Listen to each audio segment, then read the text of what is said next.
was going to go back to my question for Kyle, which was, and I'm going to try to articulate this in the best form possible. So obviously, theism is the best explanation for um, the existence of finite minds, and physicalism is not. But what's the explanation for the sudden appearance of of uh, of mental properties in physical things? For example, like all the like humans exist, and now their brains are able to produce mental properties. Um, Okay, how do okay. you Well, I how do you wouldn't. explain the sudden appearance Well, of? before you answer, Kyle, can I sort of guesstimate what you might say? Yeah. Because I want to test sort of my knowledge of if I understand idealism. Would you say that the body itself is not really physical and would be mental, and therefore you would just have a mental property arising in sort of another mental Yeah. thing? Well, I would just say that everything's mental, anyways. So Because that seems to be more of an interesting question from my perspective of Well, substance it's dualism. interesting because I look at what is it? The I forget what, oh, the intent argument for intentionality. And you look at physical things like the brain is a water-based plastic um uh thing full of Yes. full synapses in the brain, very light in weight and things. You have you have trees, you have wood, you have chairs. Those things don't have mental properties to them at all, but the brain does. what? And Well, yeah, I would agree. so, so what I'm trying to ask is, since you affirm idealism, obviously, how do you explain the distinction between the brain and then all other physical properties, physical things, if everything's just mental at the end of the day? Well, you got to take into account special relativity. So, if you hold to physicalism, you would have to believe in objective space time, which would basically be where beyond my mind there's this objective distance, there's objective time, objective space, and so forth. And then you would have to have like this block, because if there is no absolute reference frame, if there is no absolute space, and if everything's relative, then the only way that could actually work with physicalism is if you had like this block universe um, going. You've heard of block universe, haven't you? Are you talking about like B theory of time. And yeah, block theory? Yeah, yeah. the reason why I bring up special relativity is because I think the best evidence for idealism is actually from special relativity and not from quantum mechanics. And so Okay. the Thank reason why you. so the reason why I say that, and I actually had a hangout and I talked to Alan about this about a month ago, and we Alan were who? discussing Alan Alstredge. If you go on the most my last hangout that I did before the IP hangout, I had a discussion with Alan, and we were discussing this, and we were talking about how in the universe there really is no objective distance, because because of the fact that time dilation and length contraction are ontological. So then you wouldn't have like this objective distance in the universe. It would all just be relative to one's reference frame. And so that would just be idealism. Now you could actually still hold. See, here's the weird part: is the physicalists could still hold to block time. The only problem is they couldn't explain their conscious experience of now, and so it would basically just collapse to substance dualism in that case. Okay, so gotcha. So how does that connect? Okay, so I have to kind of simplify it. So I think we can all understand block time. Instead, what I would say is, instead of having this objective distance in the universe, you just have like this abstract mental, I call it a shared mental reality, this kind of non-physical shared Can, mental can, reality. can I ask you a question about this no real objective distance? Yeah. What would it be the case that I feel like I'm going 20 feet from me, but really it's just sort of what I'm experiencing myself and no one else experiences It's that? just what you're experiencing from your reference frame, yeah. Okay, so there's not really 10 feet in front of me? Or Objectively, no. From your reference frame, there would be, but It's only from, because here's the thing, when it comes to like special relativity, it's not that everything's completely relative in that, because I think hold on, there was a video that I forgot what channel it was, like a YouTube channel that talked about how like there is objective distance, but only from your reference frame. That's the difference. Is there would be, it's not that everything's completely relative, but rather it's relative from your reference frame. So from your reference frame, Isn't that the definition of relative? Well, what if yeah. I Well, have a that's the set? thing. What if I Well, have here's a the thing. second person? What I'm saying is mathematically, you could actually describe distance from your reference frame, but only from your reference frame. You couldn't do it from it's like Okay. some objective, like absolute reference frame. So we would have like let's say we have a map, sort of a flat map as the universe. Maybe this isn't the best analogy, but Yeah. like to measure from like let's say point A to point B, you can only do it from point A to point B to get that distance. There would be no Right. objective distance to that. Right. Am Because I here's the understanding that? thing.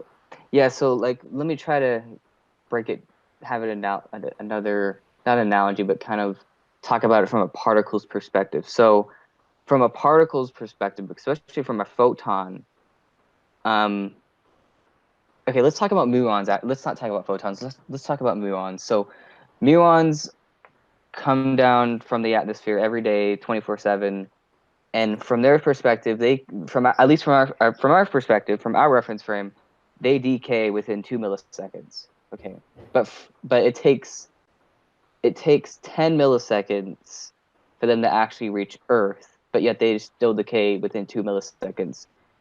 And that's if they're going as fast as the speed of light, which they're not going as fast as the speed of light.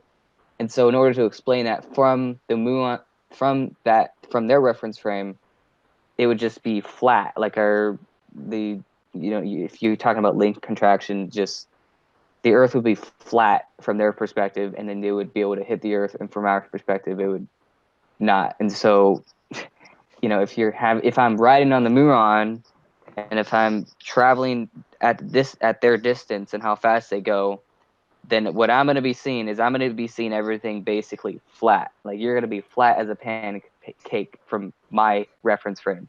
But from your reference frame, I'm just, a particle or someone riding a particle. Why would this be more consistent? Or would you say it's more consistent with idealism than substance dualism or physicalism? It would make more sense. And that, again, you could hold the block time where, again, this is why I said that you could actually hold a block time to kind of explain how you could retain objective distance within special relativity. It's just that would just basically physicalism would not be possible. It makes physicalism impossible, I would say. But your position would just be that idealism would be simpler than It would be substance simpler, dualism. yeah. But here's the thing: is if you were hold a block time, you could actually hold a substance dualism. It would just be that your mind would be going through the block universe. It would be kind of like you're going through the frozen train, or in this case, Right. the frozen static brain, Yeah, but as I block like to time is call it. icky, so yeah. Yeah, I know Well, that's the thing about it. But well, I would a good analogy be sort of like Avengers Endgame with block time, where Oh, like those boy. events are still sort of in existence, and you could actually go back to those, or is that just a Yeah, bad? yeah, that's well, just kind of. I mean, that's B theory in general. that's B theory in general. I wouldn't say it's block time, but yeah, I mean, Block time is more like a little it's that's like more a of a drawing a line in a. yeah. Block time is more of like a physicalist version of B theory. But again, I would argue that physicalism is still incompatible with special relativity in that case. But Okay, So so I want to circle this back go to ahead, my Tom. original question. What the I have sudden so Go many ahead. more questions. I just want something that I can go away with here. We live in a universe full of physical objects, but there's one physical object that is distinguishable among other physical objects, which is the brain, which can produce something that is non-physical. What is the explanation theistically for the sudden appearance of certain physical objects being able to produce non-physical. I can give you two different answers. So if we're going by the first answer, which is the traditional answer, I would say that our consciousness causes collapse of the wave function, and so that gives us the appearance of classicality, which is physical reality and Newtonian physics and so forth. And then my second answer would be that the universe is simply, or if we're going to take out quantum mechanics and just focus just on reality as it is, then I would just say that the universe is kind of like the extrinsic appearance of God's inner thoughts. And so the universe itself would be the extrinsic appearance of God's thoughts in the same way that our brains are the extrinsic appearance of our thoughts. Okay, and so organisms that possess brains, those brains are able to have the same effect. Yeah, so I would say, like, if I were to open up your brain, for example, I would be seeing your thoughts from a third person perspective, whereas from your perspective, you would just be, having thoughts. Well, you can't actually look at his brain. Like neurologists can't look at someone's brain and tell what they're thinking. I think that would be a point you would agree with. No, yeah, but what I'm saying is, yeah, okay, that's not the from point. Sorry. what I'm trying to say is like that someone's brain is what their thoughts are. That's what their thoughts look like to other people. That's all I'm saying. Okay. Yeah. Okay, Well, yeah, so- neuroplasticity would support that. I Right. think. I'm just thinking because we all agree that theism is the best explanation for the existence of finite minds. Right. And Whether it you take substance dualism or idealism. right, it makes no sense on naturalism, physicalism, that there would be the sudden appearance of a new type of property being mental, all of a Right. sudden given to conscious organisms becoming conscious. And I know that theism is like an explanation. I'm just wondering, like, since you're an I see idealist, what you're asking. Okay. yeah, since Can you're you? Sorry, what? Tim. Not Yeah. you. Yeah. Can you? Me? What were your thoughts? Yeah. Okay, I think he's asking like, and let me know if I'm getting this right. Are you asking like, why, for the sudden appearance? Why is it at a certain time, or like why is it that some objects are and some objects are not producing consciousness?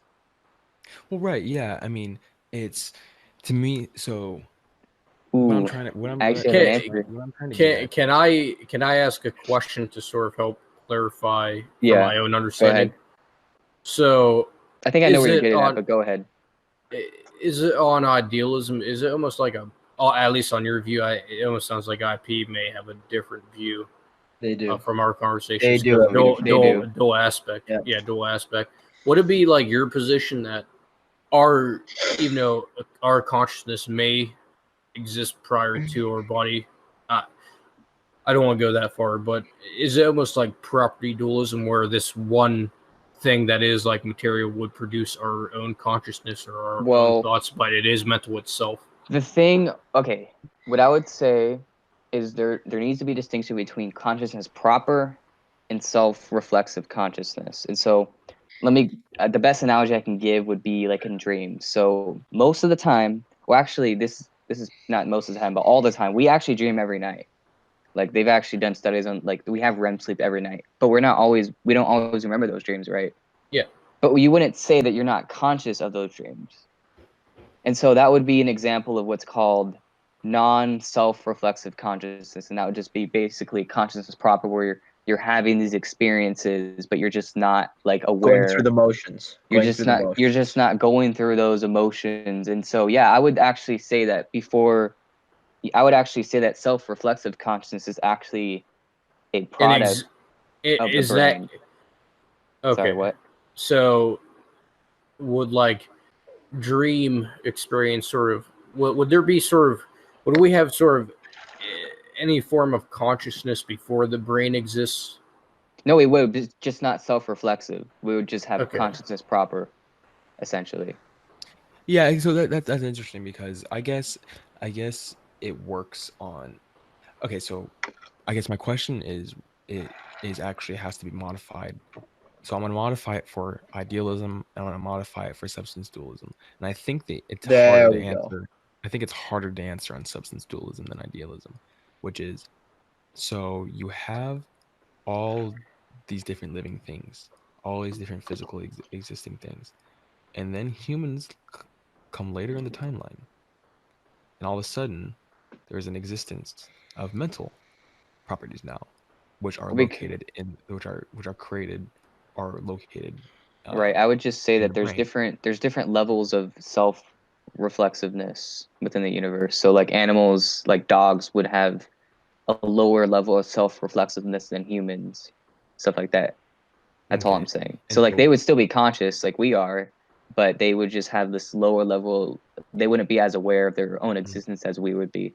so basically, God just kind of flips a switch, and then now brains can create or correlate with consciousness. That's kind of my question, which What do you is mean like, correlate? Or you well, talking because the about? brain doesn't create consciousness. No, I The agree with you. I would just say that I would say that the brain creates what's called self-reflexive consciousness. That's all I'm saying. I'm not and saying s- it creates and so consciousness basically, proper.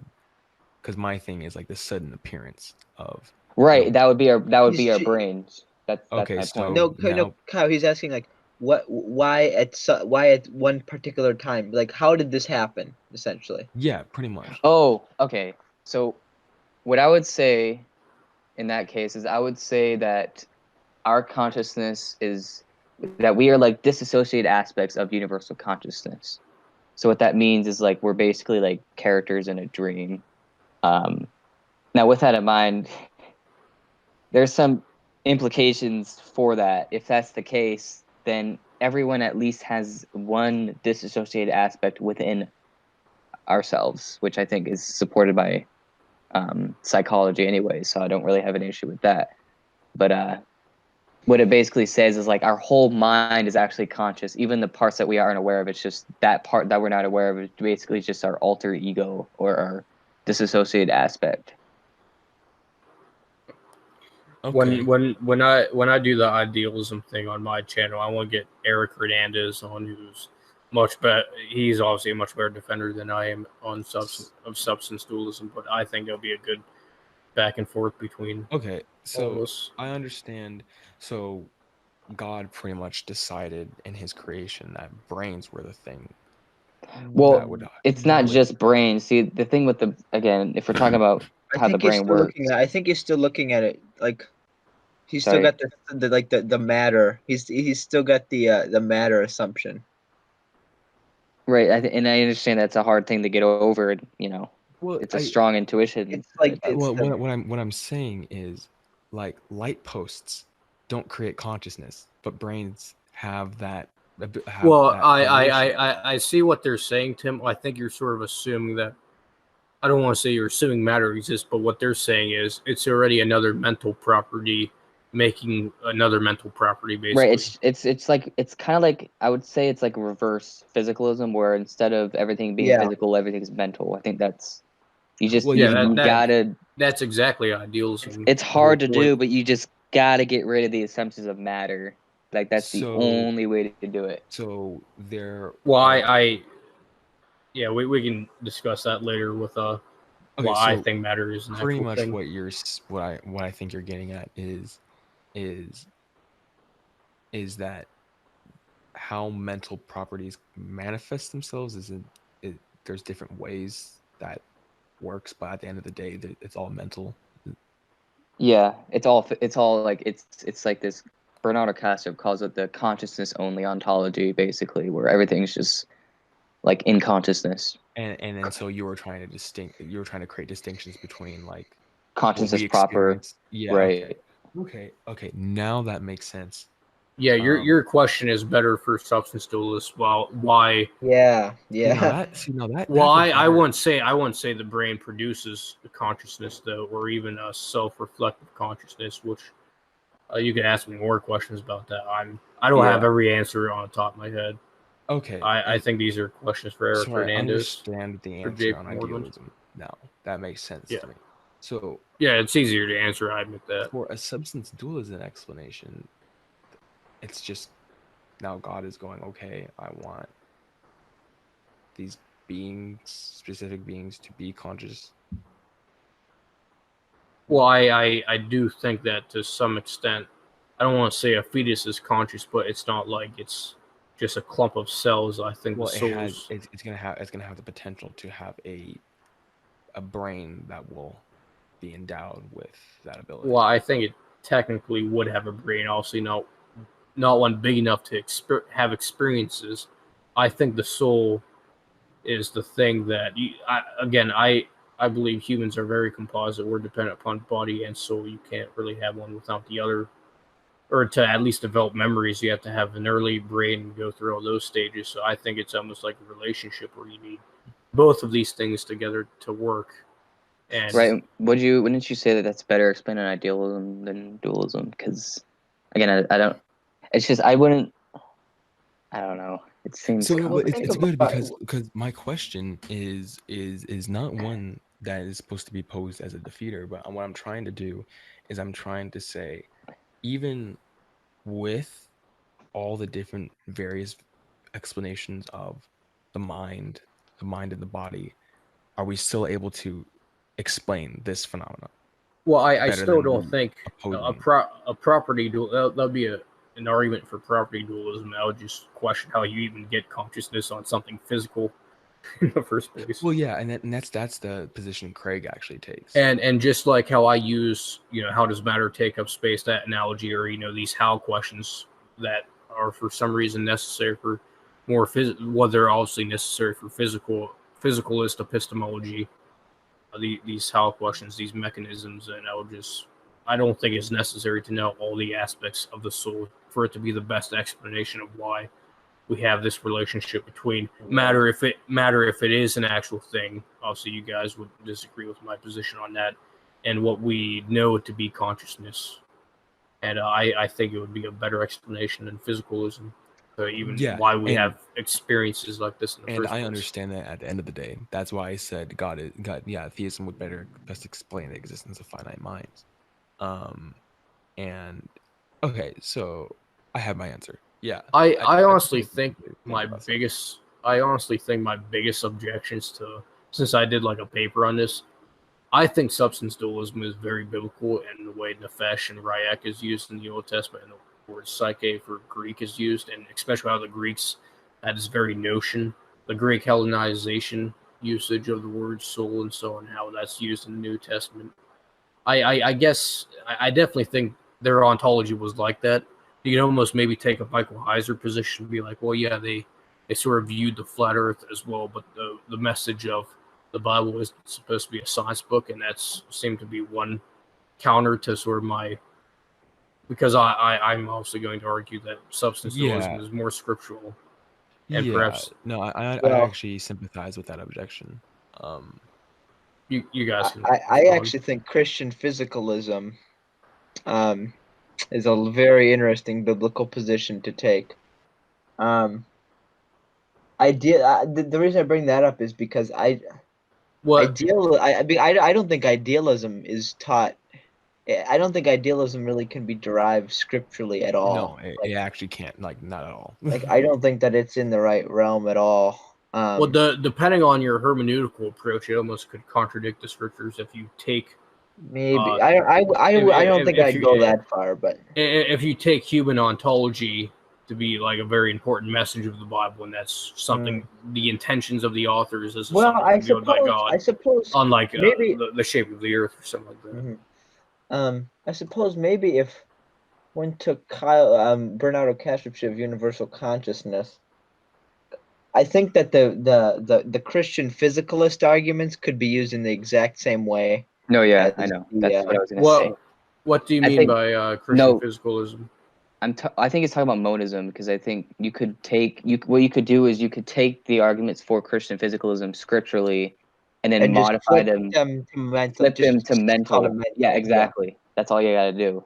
Like, I'll Well, have to what think would about it be that. sort of like a dual aspect no, idealism then? it would. I get it could be. It could either be that or what I hold to, which is identity theory. But yeah, either one could work. What's funny is I actually have a tab already opened on my second desktop on my PC here, on my laptop here, to Ed Phaser a lecture on arguments for the immateriality of the mind. So I should Very watch Well, that. nice. Well, what could you explain the difference for people who watch this later for identity theory and dual aspect idealism? Because I think those are important to discuss. Oh God, I hope. Why did I have to bring that up? All right, that's my fault. I brought it It's up. your fault, Kyle. Yeah, you dug this hole. Why did I have to bring that Well, up? this isn't a shot towards you guys. This is just sort of a joke. But I mean, I'm not necessarily an idealist. I'm just I'm sort of I'm agnostic on He's it. agnostic, yeah, but well, I'd agree with You know, I sort of lean towards identity theory, though. I think. this is just a joke. But you were saying that it's idealism is simpler, while it seems very hard to explain. That's obviously a joke and not an argument against it. Yeah. And not an actual like argument with Occam's razor. True. But Right. a dual aspect of idealist would be more of a property dualist approach where there's still a distinction between the mental and physical properties. But like the ontology would be mental under that view, but then you still have like this physical mental distinction. But then identity theory would basically just say that the brain is literally is the mind, but it's just the extrinsic appearance of them. Like it literally is the mind, but it, you know, of course, if you're going to take my Which view, is why you think that God has a brain. yeah. well, see, That's but I still find that I hilarious. do think that. So well, see, but I'm just yet gonna when it forever comes hold to that over Kyle's head. So. Yeah, Well, yeah, you should. Kyle, so yeah, I find that very interesting, but Yeah. it seems like you hold to the absolute view of divine simplicity, and it seems like if God is dependent on an immaterial brain, that almost seems like a violation of it. not necessarily. Depends on how you define brain. He doesn't define brain like Yeah, I don't define the brain the rest of same us way. do. Define brain. Would this be a metaphysical It's basic- property that God is dependent upon? It's basically just an informational system, an immaterial informational system that God is a part of, that God uses to. Well, no, Isn't it well, better just at that point Yeah, just to say that- that God is just mind? Yeah, I Yeah, know. no. Well, okay, I how don't did think Alan that'd be. explain this? Yeah, compatible How with did Alan explain this? He said something like, that the brain is defined as a physical representation of what a mental thing would look like if it were to manifest itself in the physical Right. world. Right. So I wouldn't. Whatever the hell that means. Yeah, Whatever and that. so means. that's why I think that you shouldn't really speak in terms of brain. You should speak in terms of mind. Thank you. Yeah. For God. Well, But no, but Again, well, then you if have to you're- say that the brain is yeah. a. Is this informational system a thing separate from God's essence, or is it a part of His essence? No, it is his essence. That's the whole point. Okay, then that would be compatible with. Yeah, it's just, it almost sounds Alan, like you're saying okay, something. it's like the brain is like an illustration of the way what a mental system looks like. The way Alan puts it is that God's brain is evolving in fractal time, but then because of the nature of fractal time, it's always going to one forever and ever and ever. So you never get to 1 or 2 to 3. It's always just 1, 1, 1, 1. Well, is there changes? Are there changes going on in the essence of God? No, there's no. Okay. Well, There's you said evolving, so. Yeah, he doesn't change, but that's the thing, is because of the nature of fractal time, it doesn't change. It's like if you were to take taffy and stretch it out infinitely, like, no, it's the same taffy, you know. I see. That's the analogy That he uses. That's an interesting view of. Well, I was just finding that interesting. The way you described it on Facebook just seems so. Yeah, that was so much different than I kind of just absolute scrolled down. simplicity. I was like, well, that's an interesting thing to see today. That's how I looked at that. To be honest with you, I was just like, okay. I guess calling it an immaterial brain is not the best way to phrase it. No. I Well, I mean, think if you're an No, idealist, no. well, I mean, if you're an It's idealist, not. I mean, if an idealist doesn't believe in matter, so you wouldn't even have a quote unquote material brain, Well, anyways. do you hold to like absolute divine simplicity? What's the distinction between absolute divine simplicity and just regular Well, simplicity? Thomas Aquinas would say there can't be any distinctions in God's yeah, nature, you can have softer versions or of simplicity, accidents, or which you would can just have be qualities. Well, Like I mean, you can't say God is omnipotent or is omniscience. His well, okay, essence I would think the contain best those. way I wouldn't, because here's the thing, I have to use William Lane Craig here because what he said about divine simplicity was pretty bad. He said that if we reject divine simplicity, then God would basically be similar to Siberius. I don't know if it's Siberius or some other Greek god or Greek beast, but yeah It's the the dog three-headed the dog. giant dog with three heads. Yep. yeah, I don't think God has three heads. Or King Ghidorah. I don't think God has three heads. So Well, I again, it's an analogy. I think the whole point from his perspective would be that God has three parts in the sense of three persons, but not as in three heads or physical parts. Which, yeah, while it's true that God is three persons in one I being, would each just say person that God would be has divinely simple.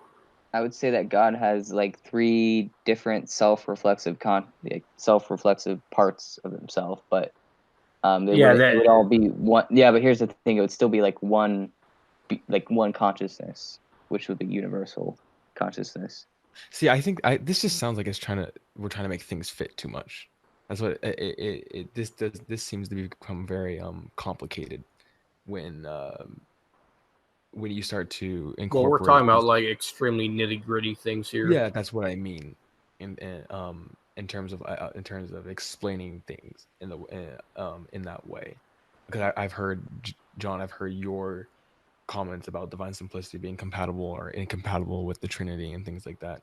Well, no, Um, I think if you take that there can't be any distinctions between God's nature, you can't have distinct.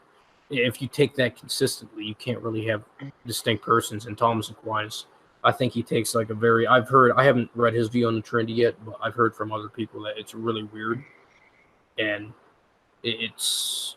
I definitely think it would be inconsistent if he definitely means you can't have distinct persons, and that would Right. imply a metaphysical composition, which a metaphysical composition to me just seems like an oxymoron. And I think as an idealism, you would probably agree that there's. I mean, That there's what? you would have different properties, but they won't be parts. They would just be descriptions. You could say, well, parts Right. would be like actual things or have their own ontological grounding, I guess. No, right. I would just say that that God is aware of his own consciousness, and that's what the universe is, basically. That's why he's all knowing and all powerful and stuff like that. But yeah. Well, idealism seems to really focus on what God is, and this is why I guess because I'm sort of a Thomist when it comes to we know God by what he's not, and I think when we just start getting into specifics about God's essence and nature, I think we just don't know enough to make any sort of positive claims, but rather I negative would claims very of much God. agree with that position. Well, I mean, we would Definitely. both agree that God is a mind. So, I mean, Yeah, but what like we minds exist. We won't disagree with that. But well, like when we even talk about what a mind is, you have to describe it by what it's not. I mean, Right, because we take God as a disembodied versus yeah, we're when you familiar with which is the body. take it as a disembodied mind, that gets even much harder to explain. What is that? But no, yet I don't it would disagree with have that. to. I don't Okay, then disagree with that. yeah, because I just don't I think we just can think that distinguish God what would. is. All I say is that God would still have to have this, informational system that we probably don't know enough about. Probably know very little Yeah, about so you, far. So, you could just apply the same questions like what is information, and it's just like I think it's John Lennox who. Oh no, he asks people what is energy, and he gets like 50 answers. But you could probably ask many linguistics or physicists or mathematics what is information. They may give you a billion different answers, a potential infinite of answers, and yet information is a thing, but yet we know it by what's not. which is my whole approach to natural theology. Right. So I think the only disagreement between, at least the only big disagreement between idealists and dualists would be what the ontology of the universe itself is. Yeah, 'Cause I think it's a created because thing. I think I don't want because to here say outside the mind of God, but because the thing with idealism is it only posits that that God's ontology is mental. Substance dualism makes the same claim.